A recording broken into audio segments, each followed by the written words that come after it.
नमस्कार, मैं सुजीत पांडे आप सभी का स्वागत करता हूं। स्टार्ट करते हैं सुपर फास्ट जीके के एमसीक्यू। बहुत ही शानदार एमसीक्यू हैं ये आपके लिए। आपके आने वाले एग्जाम में आपसे बार बार पूछे जा सकते हैं। ठीक है, स्पीड में करेंगे। कमेंट कर पाओ तो ठीक है, नहीं कर पाओ तो देखते रहिएगा। पूरे 100 के 100 प्रश्न बहुत ही इंपॉर्टेंट हैं। स्वतंत्र भारत का पहला भारतीय गवर्नर जनरल कौन था?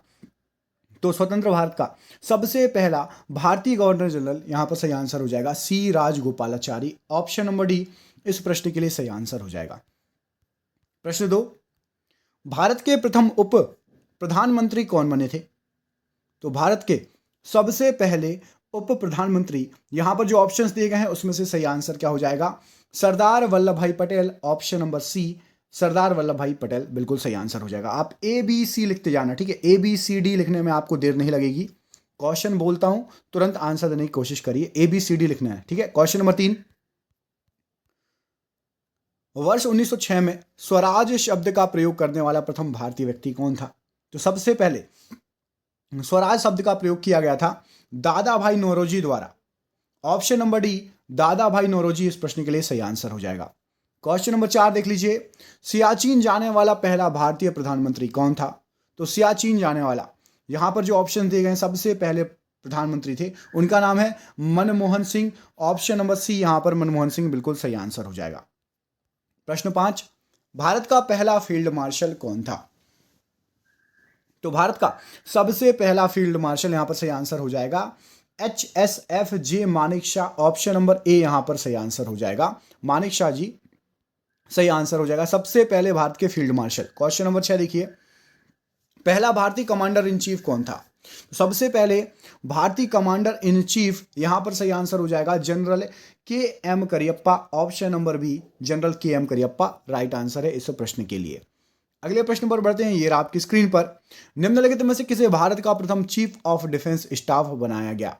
तो chief of defence staff Bharat के सबसे पहले, सही आंसर क्या हो जाएगा? सही आंसर है आपका जनरल विपिन रावत जी को। Option number B chief of defence staff बिल्कुल राइट आंसर हो जाएगा, COD। अगला क्वेश्चन देखिए, राष्ट्रमंडल का चुना जाने वाला पहला महासचिव भारतीय कौन था? तो राष्ट्रमंडल का चुना जाने वाला सबसे पहला भारतीय महासचिव, यहां पर सही आंसर हो जाएगा आपका Kamlesh Sharma ji. Option number B Kamlesh Sharma ji इस प्रश्न के लिए राइट आंसर हो जाएगा। क्वेश्चन नंबर 9 देखिए, सर्वोच्च न्यायालय के किस भूतपूर्व न्यायाधीश को भारत का प्रथम लोकपाल नियुक्त किया गया है?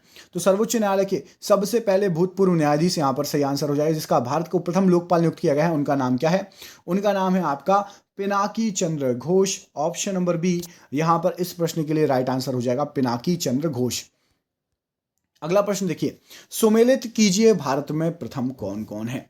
तो सबसे पहले लिखा हुआ है लोकसभा के प्रथम अध्यक्ष, तो GV मावलंकर जी सही आंसर है। राज्यसभा के प्रथम उपसभापति, तो SV कृष्णमूर्ति जी, ये भी सही आंसर है। प्रथम मुख्य चुनाव आयुक्त सुकुमार सेन राइट आंसर है। वित्त आयोग के प्रथम अध्यक्ष कौन है? तो KC नियोगी जी, ये भी बिल्कुल सही आंसर है। सभी के सभी सुमेलित हैं, सभी के सभी सही हैं। भारत की पहली महिला राष्ट्रपति इनमें से कौन है? सबसे पहले महिला राष्ट्रपति कौन बनी? तो भारत की सबसे पहली महिला राष्ट्रपति Shrimati Pratibha Devi Singh Patil ji. Option number D यहां पर सही आंसर हो जाएगा, श्रीमती प्रतिभा देवी सिंह पाटिल जी। कमेंट करिए, सबसे पहली महिला IPS कौन बनी? सबसे पहली महिला IPS का नाम बताइए। दोस्तों आप कमेंट करते हैं, कमेंट का कोई चार्ज नहीं लगता, बल्कि ये कमेंट ये शो करते हैं कि आप लोग कितने पढ़े लिखे, कितने इंटेलिजेंट हैं, आपको कितना ज्ञान है जीके के बारे में। ठीक है, आपका नाम शो होता है सबको, सभी बच्चों को आपका नाम शो होता है यदि आप कमेंट करेंगे। तो प्लीज कमेंट जरूर कीजिएगा, तो हमें भी पता चलता है कि आप लोगों में से कौन सीरियसली पढ़ रहा है। भारत की प्रथम महिला IPS अधिकारी कौन है? तो भारत की सबसे पहली, लीजिए अभी तक जिसने कमेंट कर दिया है तो बहुत बढ़िया है, पहली महिला IPS अधिकारी, उनका नाम है किरण बेदी जी। Option number B Kiran Bedi जी यहां पर सही आंसर हो जाएगा। ये मैंने आपसे पूछा था। पुडुचेरी में पहली महिला पुलिस महानिदेशक कौन थी? तो पुडुचेरी में सबसे पहली महिला पुलिस महानिदेशक का नाम था सुंदरी Nanda ji. Option number A सुंदरी नंदा जी बिल्कुल सही आंसर हो जाएगा। अगला क्वेश्चन देखिए, उत्तर प्रदेश की प्रथम महिला मुख्यमंत्री कौन थी? तो उत्तर प्रदेश की सबसे पहली महिला मुख्यमंत्री का नाम था सुचेता कृपणाली जी। ऑप्शन नंबर सी सुचेता कृपणाली यहां पर सही आंसर हो जाएगा इस प्रश्न के लिए। दिल्ली उच्च न्यायालय की पहली महिला न्यायाधीश कौन थी? तो दिल्ली उच्च न्यायालय की सबसे पहली महिला न्यायाधीश जो बनी थी उनका नाम था लीला सेठ जी। ऑप्शन नंबर सी दिल्ली उच्च न्यायालय के लिए सही आंसर है। अगला क्वेश्चन देखिए, संयुक्त राष्ट्र संघ महासभा की सभापति बनने वाली प्रथम महिला कौन थी? तो संयुक्त राष्ट्र संघ महासभा की सबसे पहले जो सभापति महिला बनी थी उनका नाम है श्रीमती विजय लक्ष्मी पंडित जी। ये क्वेश्चन कई बार आपने सुना होगा। ऑप्शन नंबर ए बिल्कुल सही आंसर हो जाएगा। अगला क्वेश्चन देखिए, वह प्रथम महिला कौन थी जिसने 7 प्रमुख सागर तैरकर पार किए? बताइए। तो 7 प्रमुख सागर तैरकर पार करने वाली प्रथम महिला, उनका नाम था आपका बुला चौधरी जी। ऑप्शन नंबर बी बुला चौधरी जी बिल्कुल राइट आंसर हो जाएगा इस प्रश्न के लिए। अगला क्वेश्चन देखिए, नो कॉस्ट नो रिलीजन प्रमाण पत्र पाने वाली भारत की प्रथम महिला कौन थी? नो कॉस्ट नहीं, नो कास्ट, मतलब कोई कास्ट नहीं, कोई रिलीजन नहीं, इन्हें किसी भी कास्ट को किसी भी रिलीजन को नहीं माना। पहली ऐसी महिला कौन थी? उनका नाम है Sneha. Option number A Sneha यहां पर बिल्कुल सही आंसर हो जाएगा। क्वेश्चन नंबर देखिए 20, ये रहा आपकी स्क्रीन पर। भारत के मीठे पानी की सबसे बड़ी झील कौन सी है? तो भारत के मीठे पानी की सबसे बड़ी जो झील है उसका नाम है वुलर झील। ऑप्शन नंबर बी वुलर झील बिल्कुल सही आंसर हो जाएगा। अगला क्वेश्चन देखिए, भारत की सबसे लंबी नदी कौन सी है? तो भारत की सबसे लंबी नदी गंगा नदी है। कमेंट करके बताइए गंगा नदी की लंबाई किलोमीटर में, कितने किलोमीटर लंबी है गंगा नदी जो कि भारत में ही बहती है, वो भी बताना है। और जहां से शुरू होती है और जहां जाके गिरती है, कहाँ जाती है, बांग्लादेश में प्रवेश करती है, तो पूरी भी लंबाई बता देना। देखते हैं आप लोगों में से दोनों लंबाइयां किस किस को पता है। भारत में निम्नलिखित में से कौन सी सबसे लंबी नदी है? यहां पर जो ऑप्शंस दिए गए हैं उसके अनुसार बताना है। अब गंगा तो दिख नहीं रही है, फिर क्या करोगे? तो गंगा के बाद नंबर आता है गोदावरी नदी का। Option number A. इसको गोदावरी नदी के अन्य नाम बताइए कमेंट बॉक्स में कमेंट करके। गोदावरी नदी को अन्य किन किन नामों से जाना जाता है? भारत का सबसे लंबा बांध कौन सा है? तो भारत का सबसे लंबा बांध हीराकुंड बांध है। ऑप्शन नंबर सी यहां पर सही आंसर हो जाएगा। हीराकुंड बांध भारत का सबसे लंबा बांध है। भारत की सबसे लंबी तटरेखा वाला राज्य निम्नलिखित में से कौन सा है? तो भारत की सबसे लंबी तटरेखा वाला राज्य, यहां पर जो ऑप्शन दिए गए हैं उसमें से सही आंसर हो जाएगा आपको गुजरात।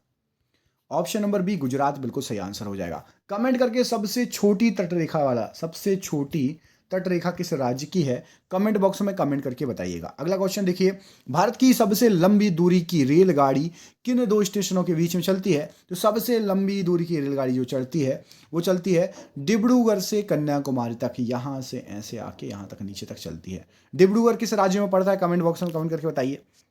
मैप में मैंने आपको थोड़ा सा हिंट दे दिए, यदि आप में से किसी को भी मैप का अच्छा से नॉलेज होगा तो आप समझ जाएंगे। अगला क्वेश्चन देखिए, ये रहा आपकी स्क्रीन पर। भारत का सबसे लंबा राष्ट्रीय राजमार्ग कौन सा है? तो सबसे लंबा राष्ट्रीय राजमार्ग NH-44 है। ऑप्शन नंबर डी यहां पर सही आंसर हो जाएगा, NH-44। अगला क्वेश्चन देखिए, भारत की सबसे ऊंची पर्वत चोटी कौन सी है? तो भारत की सबसे ऊंची पर्वत चोटी जो है उसका नाम है Godwin Austen. Option number A Godwin Austen बिल्कुल सही आंसर हो जाएगा। अगला क्वेश्चन देख लेते हैं, ये रहा आपकी स्क्रीन पर। दक्षिण भारत का सर्वोच्च पर्वत शिखर कौन सा है? तो दक्षिण भारत का सबसे ऊंचा सर्वोच्च पर्वत शिखर अनाईमुड़ी। ऑप्शन नंबर ए यहां पर सही आंसर हो जाएगा इस प्रश्न के लिए। अगले प्रश्न में आपसे पूछा गया भारत का सबसे ऊंचा जलप्रपात कौन सा है? तो ये चेंज हो चुका है, जोग गरसुप्पा था। इसके अलावा अब जो नया जलप्रपात है उसका नाम कमेंट करके बताइए। देखते हैं कौन कौन अपडेटेड है। आपने बुक में यही पढ़ा होगा जोग गरसुप्पा, इसके अलावा चेंज हो चुका है। देखते हैं आप लोगों में से किसको पता है भारत का सबसे ऊंचा जलप्रपात। नहीं पता है तो गूगल खोलिए, गूगल पे डाल के देखिए, आपको पता चल जाएगा। और कमेंट करिए, कमेंट का मैं इंतजार करूंगा।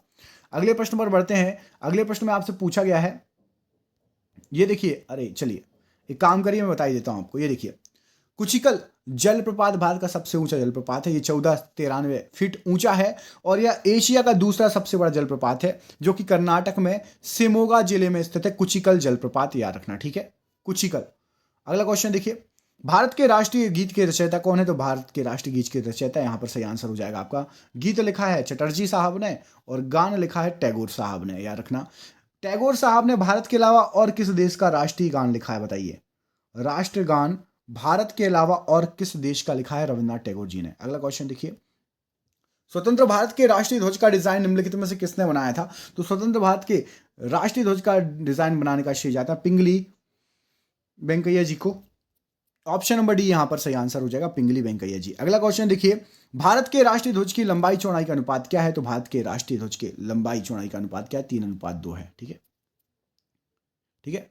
लंबाई जो है आपकी ज्यादा है 3 अनुपात, ये जो चौड़ाई है ये 2 है, ठीक है, ऐसा याद रखिएगा। अगला क्वेश्चन देख लेते हैं। अगला क्वेश्चन ये रहा आपकी स्क्रीन पर। इसमें पूछा गया है भारत का राष्ट्रीय आदर्श वाक्य क्या है। तो भारत का राष्ट्रीय आदर्श वाक्य है आपका सत्यमेव जयते, सत्य की हमेशा विजय होती है, सत्य हमेशा जीतता है। अगला क्वेश्चन देखिए, मोहम्मद इकबाल के गीत सारे जहां से अच्छा को किसने संगीतबद्ध किया था। तो सारे जहां से अच्छा जो गाना था उसको संगीतबद्ध का श्रेय जाता है पंडित रविशंकर जी को। ऑप्शन नंबर सी पंडित रविशंकर जी सही आंसर है। क्वेश्चन नंबर 44, निम्नलिखित में से कौन सा क्षेत्र भारत का सबसे बड़ा कोयला क्षेत्र है। जो ऑप्शंस दिए गए हैं उसके अनुसार, तो भारत का सबसे बड़ा कोयला क्षेत्र जो यहां पर ऑप्शन दिए गए हैं झारिया, ऑप्शन नंबर ए बिल्कुल सही आंसर हो जाएगा। आपको कमेंट करके बताना झारिया किस राज्य में है, कमेंट बॉक्स में कमेंट करके बताइए झारिया किस राज्य में आता है।